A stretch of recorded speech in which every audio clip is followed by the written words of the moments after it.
Wir werden in den nächsten 7 Wochen 7 Kirchen anschauen aus der Offenbarung und ich möchte mit einem Gedanken anfangen, um diese Serie heute Abend zu starten. Und ich glaube, wenn du online zuschaust, wir haben auch Leute unten im Club, unsere Unplugged Celebration, in den Emporen und überall. Ich stehe heute auf dieser Bühne aus folgendem Grund. Meine Mami hat für mich gebetet, dass ich meinen Glauben zu Jesus finden darf. Und ich habe sie immer gefragt, Mami, wieso bin ich Pfarrer geworden, wieso ich? Und sie hat gebetet, dass einer von ihren Kindern Pfarrer werden und ich bin das Gebet von meiner Mami. Da bin ich, da stehe ich. Und jemand hat für dich gebetet, dass du zum Glauben gefunden hast an Jesus, sonst wärst du nicht da.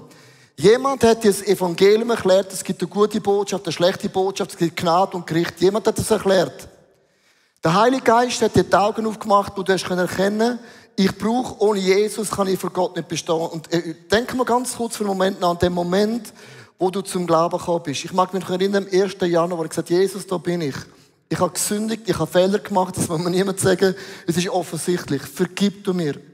Und ich habe das Gefühl, mein ganzer Boden bewegt sich und es hat mein Leben nicht ein bisschen verändert, es hat mein Leben um 180 Grad auf den Kopf gestellt. Und an dem Tag, was passiert ist, der Heilige Geist kommt in dein Leben rein, du kommst Geistesgaben über und auch Geistesfrüchte.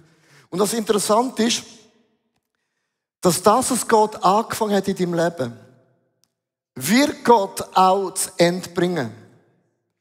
Buch von Offenbarung kannst du so verstehen. Am Anfang, nach dem ersten Bild, gibt es Adam und Eva.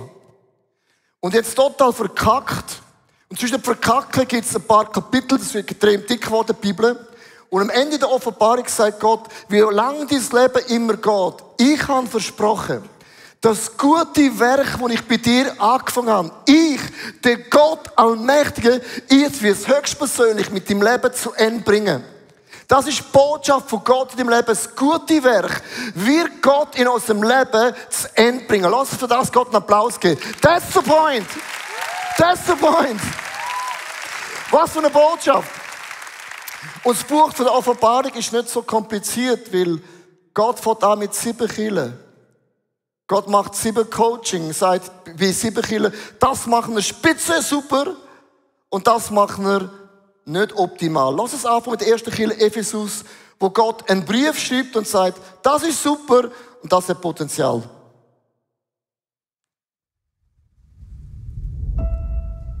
Schreibe diesen Brief dem Engel der Gemeinde in Ephesus. Das ist die Botschaft dessen, der die 7 Sterne in seiner rechten Hand hält und der unter den 7 goldenen Leuchtern umhergeht. Ich weiß alles, was du tust. Ich habe dein Bemühen und dein geduldiges Warten gesehen. Ich weiß, dass du böse Menschen nicht ertragen kannst. Du hast jene geprüft, die sich als Apostel ausgegeben, es aber nicht sind und sie als Lügner entlarvt. Du hast geduldig für mich gelitten, ohne aufzugeben. Aber ich habe gegen dich einzuwenden, dass ihr nicht mehr wie am Anfang in der Liebe lebt. Erkenne doch, wie weit du dich von deiner ersten Liebe entfernt hast. Kehre wieder zurück und bemühe dich so, wie du es am Anfang getan hast. Wenn du dich nicht änderst, werde ich kommen und deinen Leuchter von seinem Platz unter den Gemeinden wegnehmen. Aber ich will auch etwas an dir loben. Du hast die Taten der Nikolaiten genauso, wie ich es tue. Wer bereit ist zu hören, der höre auf das, was der Geist den Gemeinden sagt. Wer siegreich ist, dem werde ich in Gottes Paradies vom Baum des Lebens zu essen geben.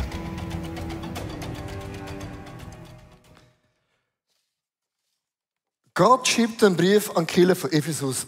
Was für einen Brief wird Gott an dich schreiben? Also wenn ich überlege, wenn du jetzt in Appenzell wohnst, wird Gott einen anderen Brief schreiben als einer, der im Mittelland wohnt. Und einer, der in Basel wohnt, muss Gott andere Sachen sagen. Und einer im Wallis auch anders. Gott schreibt einen Brief. Und ich möchte dich bitten, in den nächsten 7 Wochen zu überlegen, welches von diesen Sendschreiben ist meine Geschichte, ist meine Story, wo Gott den Finger drauf legt. Und ich möchte heute, ich werde Bibelvers für Bibelvers durchlesen, das auslegen. Und du kannst den Finger nehmen auf Offenbarung Kapitel 2 oder Smartphone, dort den Finger parkieren auf dem Screen. Ist gut. Offenbarung 2, Vers 1. Schreib an den Engel der Gemeinde in Ephesus, der in seiner rechten Hand die 7 Sterne stehen für 7 Leiter. Gott sagt, jeder Leiter habe ich in der Hand. Ich kann die einsetzen, aussetzen, oben ab nicht kaputt machen. und der zwischen 7 goldenen Leuchter umhergeht. Das heißt, Gott geht durch Kirche und lässt seiner Gemeinde sagen. Wenn du die 7 Kirchen anschaust, gibt es ein Detail, wo man vielleicht nicht drauf kommt. Und zwar, ich kann eine Karte ganz kurz zeigen aus diesen 7 Kirchen. Das ist in Griechenland und Türkei. Und jetzt 8. Mal. Gott geht im Uhrzeigersinn, geht er von Kirche zu Kirche zu Kirche zu Kirche zu Kirche. Hast du gewusst, dass Gott ist strategisch? Gott sagt nicht, heute nervst du mich, gib dir ein bisschen Gas, morgen nervst du mich. Sondern Gott sagt, wenn ich die 7 Kirchen strategisch beleuchte, so tut Gott unser Leben strategisch beleuchten, Gott von Thema zu Thema zu Thema zu Thema zu Thema zu Thema, bis Gott merkt, ich habe jedes Thema in deinem Leben wunderbar angestreift und dann mit dem Heiligen Geist können verändern. Was ist Ephesus? Eine Stadt von 170.000 Einwohnern. Ich habe ein Foto mitgebracht. Es ist die drittgrößte Stadt im Römischen Reich. Und du musst wissen, für die schwierig haben, eine Wohnung zu finden in der Stadt Zürich. Wer will in der Stadt Zürich wohnen? Wer hat das Geld, um in der Stadt Zürich zu wohnen? Wer hat Eltern, die deine Wohnung zahlen, in der Stadt Zürich wohnen können? Genau. Liebe Frauen und Männer, in Ephesus sind Mietpreise unvorstellbar teuer gewesen. Eine Stadt, von dort sind alle Straßen gegangen, in die Berge, in die Dörfer, in die Länder. Man hatte ein Stadion von 24.000 Sitzplätzen, das heisst Entertainment, Unterhaltung ist ein grosser Werk in Ephesus. Vom Berg oben ein Tempel für den Kaiser Domitian, für den Kaiser Caesar, man hat ihn angebetet und unten hat es einen Tempel gegeben, Artemis. Eins von den 7 Weltwundern am heutigen Tag, und zwar, es ist hochkompliziert, den Bau zu machen. Und die Göttin Artemis ist gestanden für Unmoral. Sexuelle Unmoral. Und du sagst, heute ist alles schlimm. Nein, es ist schon in Ephesus ganz, ganz krass gewesen. Dann hat es eine Bibliothek gehabt, weil dazu hat es noch kein ChatGPT gegeben, sondern, wir sind gegangen studieren, also, wir hatten eine Stadt gehabt, hochintellektuell, sexuell Unmoral. Man hat Gott angebetet, Götter angebetet, ein riesiges Stadion, mega teuer, eine unvorstellbare Metropole. Wenn man sagt, jeder Mensch ist Gottes Geschöpf und jede Stadt gehört Gott, wenn du Gott wirst, wie würdest du Menschen in Ephesus begeistern mit der besten Botschaft, was geht? Gott auserwählt den Paulus. Der Paulus kommt nach Ephesus mit der Mutter von Jesus, mit Priscilla, und Aquila kommt an, mit 170.000 Einwohnern, ein Stadion, sexuelle Unmoral, Kaiser, Götter, und der Paulus kommt und sagt, hey Jungs und Mädels, ich habe eine gute Botschaft. Jesus ist von den Toten verstanden und er ist Verbindung zu unserem Gott im Himmel. Wie fährst du eine Kirche an? Ich habe die Frage heute Morgen schon gestellt. Wie fährst du eine Kirche an? Ganz einfach.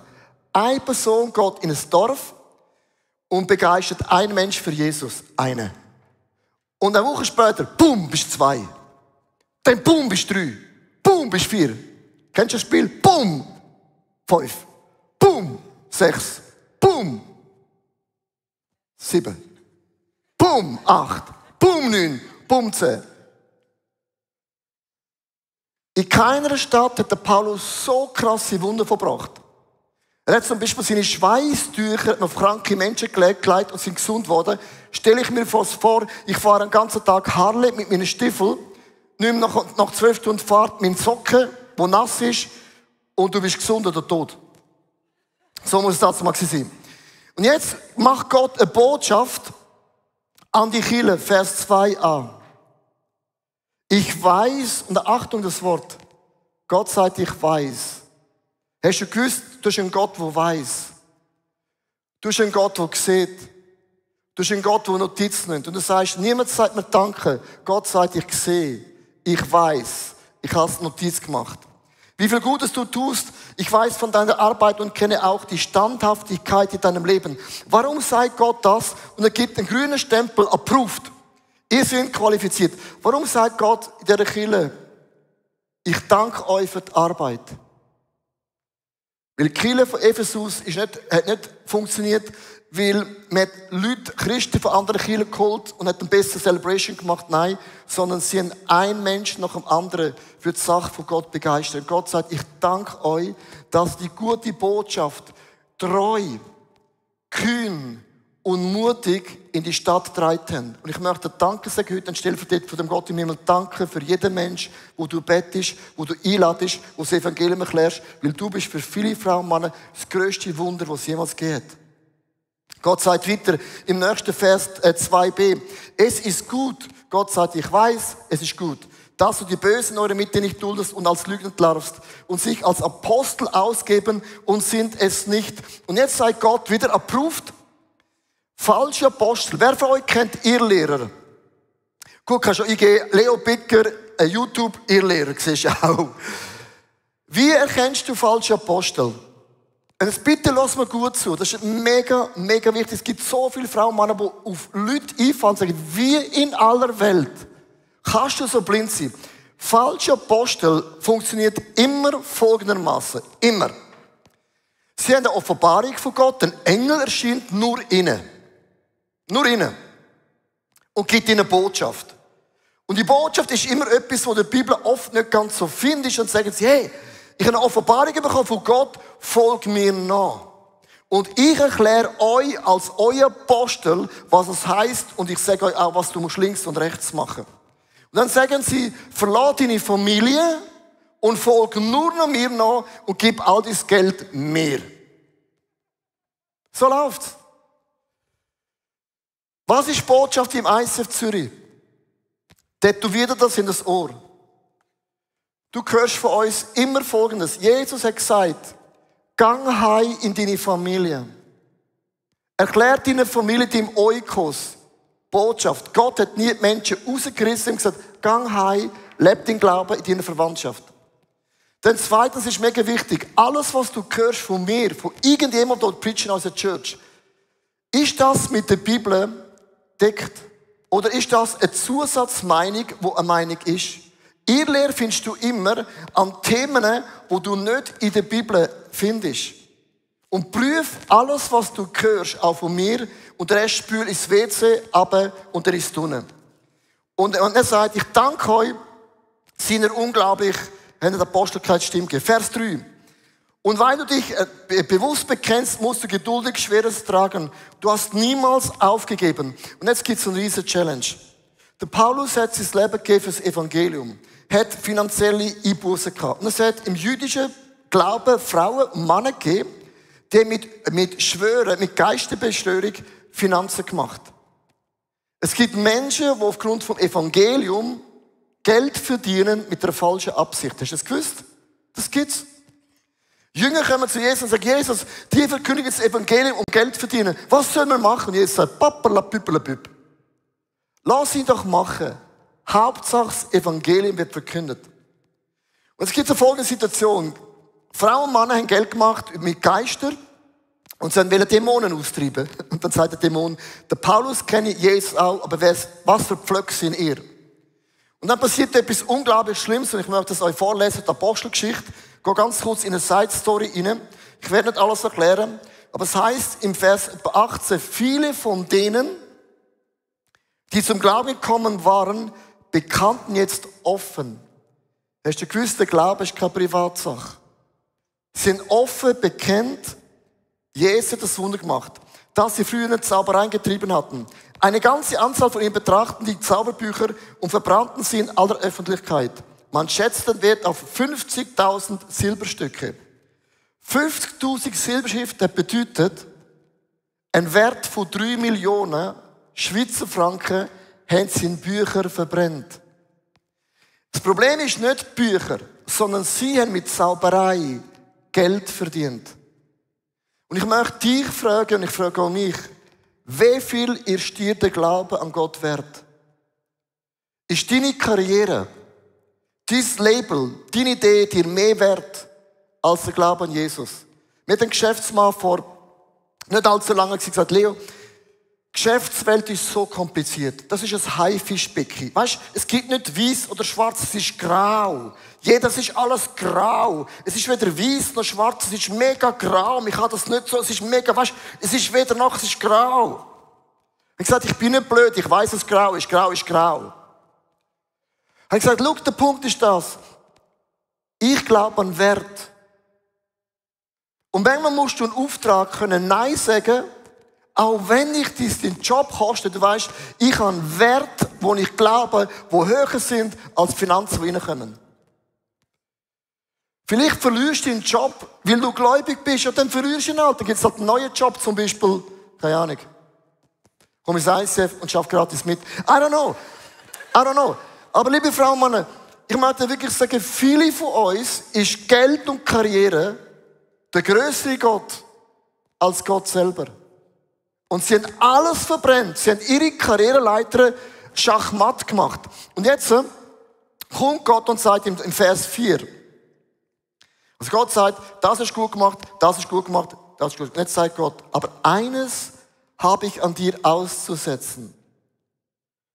Von deiner anfänglichen Liebe ist nicht mehr da. Und Gott sagt, am Anfang du nicht genug Bibel lesen. Von 4 Celebrations bist du in 5 gegangen. Du hast geworshippt, Kumbaya, my Lord, 27 Stunden pro Tag. Du bist so verliebt gewesen. Und wo ist deine Begeisterung? Hast du gewusst, du kannst krasse Wunder machen, du kannst krasse Taten machen, du kannst einen krassen Namen haben, du kannst deinen Namen in einem Tag ruinieren. Ich kenne einen Pastor in Australien, nicht Hillsong, ein anderer Pastor, hat eine krasse Kirche aufgebaut, unglaubliche YouTube-Followers, eine Affäre. Und alles ist weg. Ich habe Hühnerhaut, weil ich weiss, die Bibel sagt, wer meint, er steht, pass auf, dass er nicht falsch. Und es kann eine Sache in deinem Leben geben, wo du so stolperst. Gott vergibt dir. Gott sagt, steh auf, richte deine Krone. Aber es kann sein, dass es eine Sache in deinem Leben gibt, wo du die Stöcke ziehst. Und es ist nicht mehr menschlich wiederherstellbar. Und Gott fragt uns, wo ist deine Liebe? Vers 5. Weißt du noch, mit welcher Hingabe du einmal begonnen hast? Du bist so on fire gewesen, so viel Liebe. Was ist davon geblieben? Kehr um und handle wieder so wie zu Beginn. Sonst werde ich kommen und einen Leuchter von deinem Platz stoßen. Und jetzt habe ich mich gefragt, ja, wie kommst du zurück zur ersten Liebe? Wie machst du das? Wie machst du das? Und mir ist plötzlich etwas in den Sinn gekommen, wo mega einfach ist. Ich habe eine Illustration mitgebracht. Ich möchte das euch erklären. Und zwar, unser Leben ist wie so ein Becherli. He? Und wenn du zum Glauben kommst, kippst du all deine Fehler und Sünden aus und dann bist du leer. Und die Gegenwart von Gott ist nichts anderes. Du wirst erfüllt mit Freude, mit Liebe, mit Vergebung, mit Glauben, mit Hoffnung, mit Wunder, mit Heilung. Und irgendwann einmal sagst du, ich mag nicht mehr so viel Worship. Kennst du das? Es muss alles schnell gehen.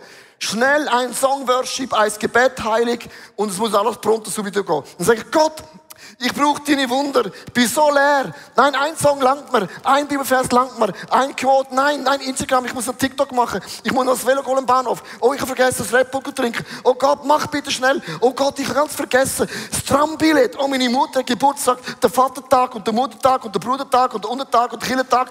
Gott, mach schneller. Nein, es geht mir viel zu langsam. Fühl das Zeug mal endlich auf. Gott, wo bist du? Komm, der Sabbat ist zu lang, der Sabbat kann nur einen halben Tag gehen. Gott, fühl mich auf. Gott, es muss schneller gehen, mein Hund und meine Katze, meine Frau, meine Freunde, das gehen wir, und dann denkst du,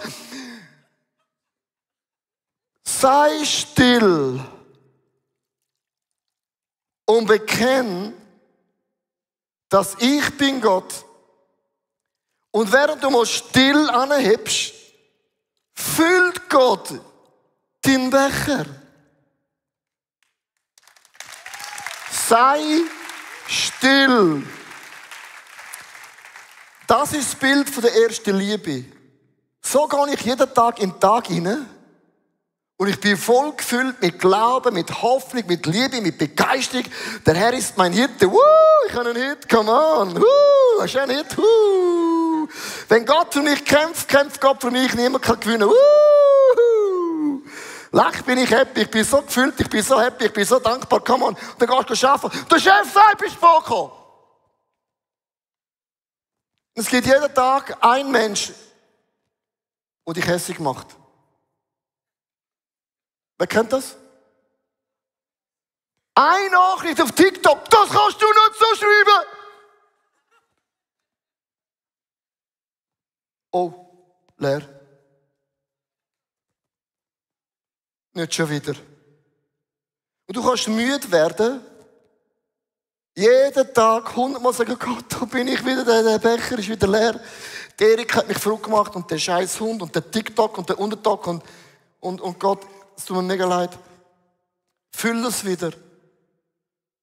Und Dankbarkeit ist nichts anderes, dass wenn jemand dich verrückt macht, sag ich Gott, der dort hinten, wo du gemacht hast. Weißt du, was ist Dankbarkeit? Dankbarkeit ist nichts anderes, ich zeige es dir. Dass du jeden Morgen, du darfst nicht aus deinem Haus raus, bevor du nicht deinen Dank gefüllt hast. Danke schlägt mein Herz. Danke liebst du mich. Danke bist du mein Hirt. Danke glaubst du mich. Danke kennst du meine Taten. Aber Gott, mein Becher ist so etwas von Scheiße leer. Bitte füllen. Ich bin dir so dankbar, dass du mir hilfst, Menschen zu vergeben. Hast du gewusst, wir Christen, wir können Menschen vergeben, weil der Becher ist voll. Wir Christen können Menschen sagen, no problem. Also, Vater, vergib ihm. Er hat keine Ahnung, was er macht. Du darfst nicht aus dem Haus raus, ohne deinen Becher zu füllen. Ich möchte dir ganz kurz etwas erklären. Und das ist jetzt mega tief. Bist du bereit? Gott macht Wunder in deinem Leben. Aber wundert immer ein Zwillingsbrüder oder ein Cousin. Das Segen von Gott ist auch eine Last. Last und Segen gehören zusammen. Nimm ein Beispiel. Wenn du Single bist und du betest und du weinst und du fährst und gehst die Liste durch im ICF. Und plötzlich siehst du sie und er sieht dich und du sagst, come on, let's marry. Und dann heiratest und dann hockst du da und plötzlich merkst du, oh Gott, meine Frau hat ein paar Gadgets, die ich nicht verstehe. Und sie ist nicht immer gleich meiner Meinung. Und sie streitet auch noch. Und zwar massiv. Denk dran, wo du geweint hast als Single. Jetzt weinst du als Verheiratete. Du weinst immer. Immer. Dann mach dir bewusst, eines Tages bin ich allein gewesen. Und Gott hat die Frau in mein Leben gebracht. Den Mann in mein Leben gebracht. Wer bin ich, dass ich fange an von nörgeln für das Segen, wo Gott mir gegeben hat? Und ich danke Gott für die Frau mit den speziellen Gadgets, weil ich bin ja normal. Und ich fühle mich wieder und ich bin so dankbar für alles, was Gott mir anvertraut hat. Ich sage ganz kurz, wenn dein Becher voll ist, der ist voll und dann machen wir halb voll. Ich mache jetzt die ist zu viel? Gut, danke. Und der ist ganz leer. Vielen Dank, Applaus.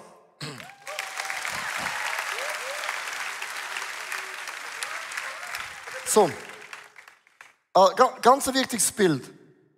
Wenn du mit Dankbarkeit in den Tag hineingehst, ich bin dankbar für Jesus, für die Vergebung, für die Frieden, für die Liebe, für den Heiligen Geist, für die Kirche, den Hirt. Ich danke ihm, ich bin sowas von voll, sowas von voll, sowas von voll. Und die einen sind sowas von halb voll. Der Teufel hat ein Feuerzeug.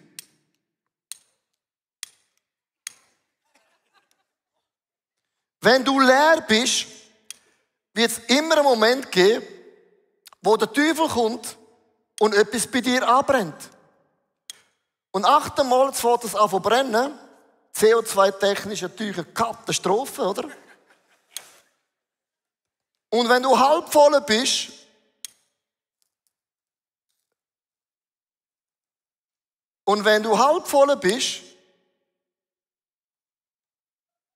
achtmal, wo ane das Becherli brennt. So, das brennt ganz ab, das lassen wir jetzt so, das ist jetzt CO2-technisch erledigt.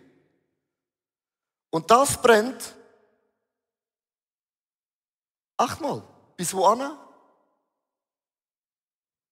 bis zum Wasser. Nicht weiter. Und wenn du voll bist von Gott, dann interessiert mich der Teufel so etwas nicht. Der kann mich anzünden, aber es brennt nicht. Dankbarkeit, liebe Frauen und Männer.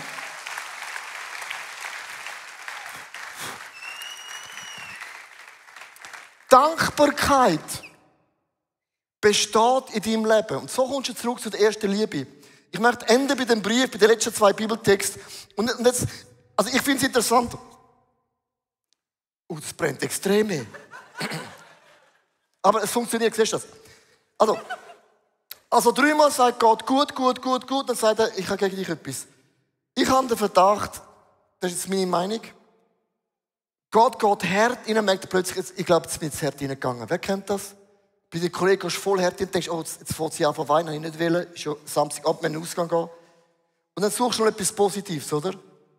Und Gott sagt im Vers 6, jetzt wegen der ersten Liebe, okay, aber eines will ich dir noch zugute halten. Das ist sehr lustig. Dir ist das Treiben der Nikolaiten ebenso verhasst wie mir. Wer sind die scheiß Nikolaiten? Wer ist das? Können die von Nidwalden? Nidau? Nein, Schwammerding ist N. Das sind liberale Christen gewesen, das musst du gut hören.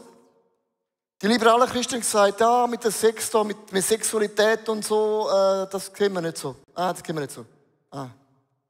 Das findest du in der Bibel auch nie, Mann und Frau. Das sind Nikolaiten. Hast du gewusst, dass in Ephesus gibt es eine Bibliothek? Habe ich schon von der Bibliothek erzählt? Bild mitgebracht, Bibliothek. Männer sind studieren, haben gesagt, Frau, ich gehe studieren, ich habe ein mega interessantes Buch. Du hast Wein mitgenommen, bist in die Bibliothek gegangen, du studierst. Die Frau denkt, wow, krass, mein Mann geht studieren. Der ist ein Studierter. Hast du gewusst, dass in der Bibliothek eine Hintertür gegeben? Und es ist direkt ins Puff gegangen.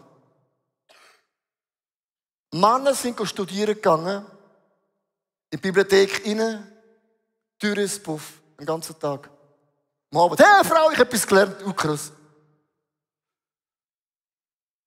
Was ist deine Hintertür? Was ist dein Nikolaiten? Was ist deine Hintertür in deinem Leben, wo niemand weiß? Wo du tust, als wärst du das, aber hinten gibt es eine Tür und Gott sagt zu den Kindern, ich danke euch, dass ihr die Hintertüren nicht toleriert habt. Er endet mit dem Vers 7 und das macht nur im Kontext von Ephesus Sinn.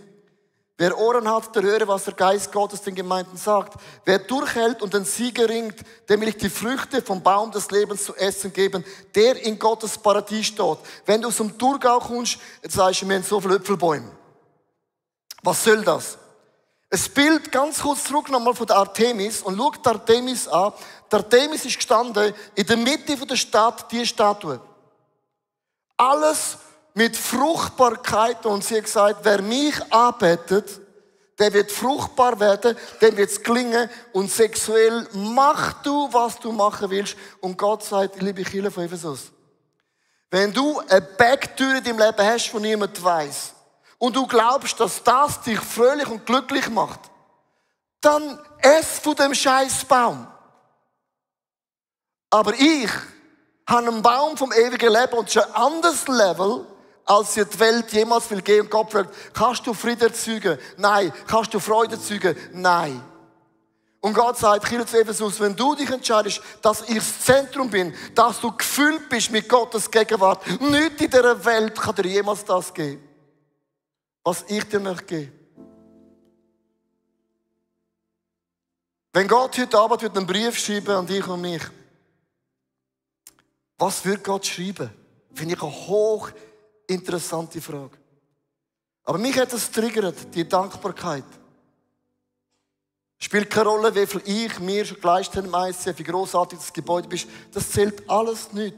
Alles nicht. Wenn wir die Liebe verlieren. Eine brennende Kirche ist eine verliebte Kirche. Lass uns verliebt sein in die Wunder von Jesus. Lass uns verliebt sein, dass Gott Gebete hört. Lass uns verliebt sein, dass Gott noch immer Wunder macht. Lass uns begeistert sein, dass die Gegenwart von Gott dir nichts auf dieser Welt geben kann. Ich lade euch aufstehen, live, online, Microchurches all over. Und ich möchte dich ganz kurz einladen, deine Augen zu schliessen.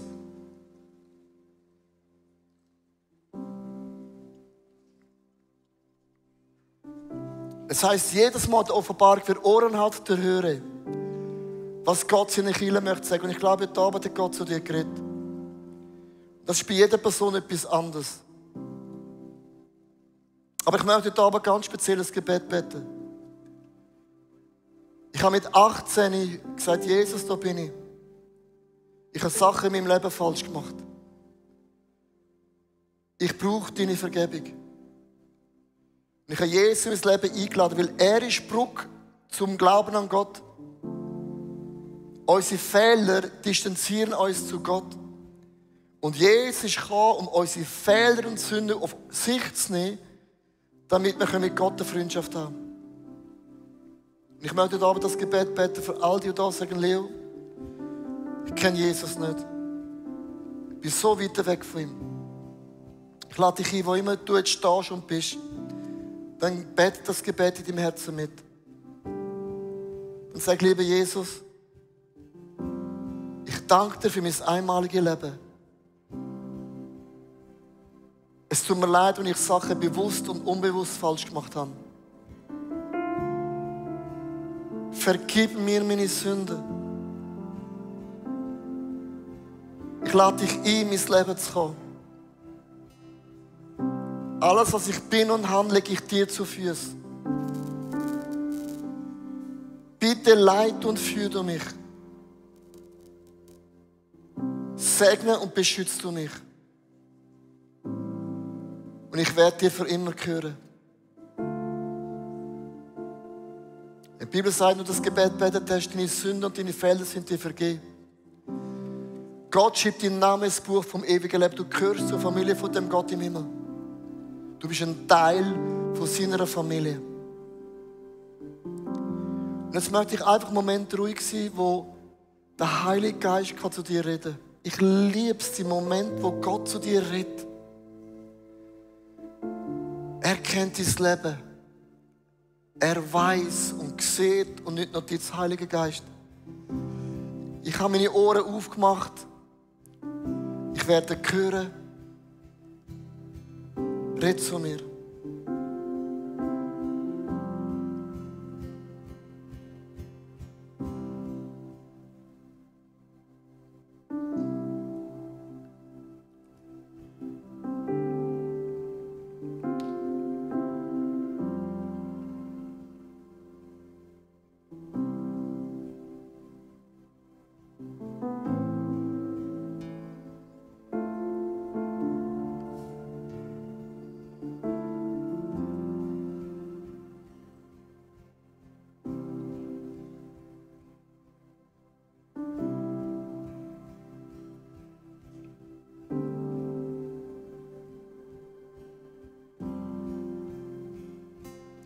Ich habe so 3 Wörter, wo mir immer wieder in den Sinn kommt. Und das eine ist, die Liebe, die Gott mir gibt, die kann nichts auf dieser Welt in dieser Art und Weise, in dieser Dimension geben, wie Gott allein.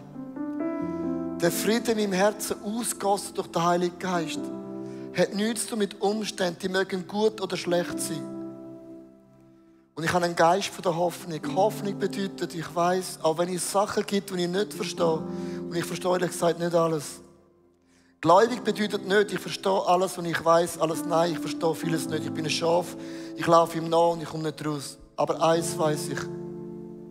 Er ist mein Hirt. Er hat versprochen, dass der gute Glaube in mir wird er zu Ende bringen. Das hat Gott versprochen. Die Offenbarung hat eine Botschaft. Ich werde mit euch zum Ziel kommen.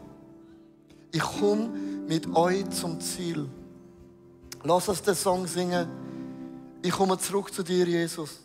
Mit allem, was ich habe. Mit allem, was ich bin. I'm coming back to you. Ich Ich hoffe, die Message hat dich ermutigt und dir weitergeholfen, wo du stehst in deinem Alltag. Ich möchte dich ermutigen, wenn Gott zu dir geredet hat und wenn du das Gefühl hast, Gott macht etwas fest im Herz, schreib das noch auf, weil wir vergessen immer wieder so schnell, was Gott zu uns redet.